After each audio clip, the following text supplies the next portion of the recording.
बुढ़िया थी। अपनी बहू से कहा, तू दूध दही बेच के आ। वह बेचने गई तो रास्ते में औरतें पीपल पतवारी सींच रही थी। उनको सींचता देखकर बहू ने पूछा, तुम यहाँ क्या कर रही हो? औरतें बोली कि हम पीपल पतवारी सींच रही हैं, इससे अन्न और धन होता है। 12 वर्ष का बिछड़ा हुआ पति मिल जाता है। बहू बोली, ऐसी बात है तो तुम पानी से सींचती हो, मैं तो दूध से सींचूंगी। गुजरी बहू रोजाना दूध दही बेचने जाती थी। वह रोजाना दूध तो पीपल में और दही पतवारी में सींचती। सास दूध दही का दाम मांगती तो कह देती, महीना पूरा होने पे दे दूंगी। कार्तिक का महीना पूरा हो गया। पूनों के दिन बहू पीपल पतवारी के पास जाकर बैठ गई। पतवारी ने पूछा कि तू मेरे पास क्यों बैठ गई? बहू बोली कि सासू दूध दही का दाम मांगेगी। पीपल पतवारी बोली कि मेरे पास क्या दाम रखा है, ये भरा डींडा पान पतूरा, इनको ले जा।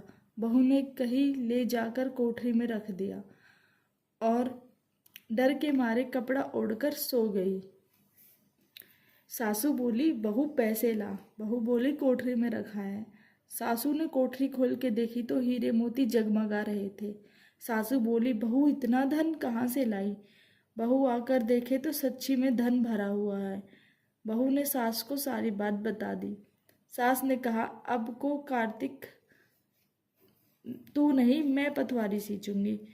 कार्तिक आया। सास दूध और दही को तो बेच आती और हांडी धोकर पीपल पतवारी में चढ़ा देती।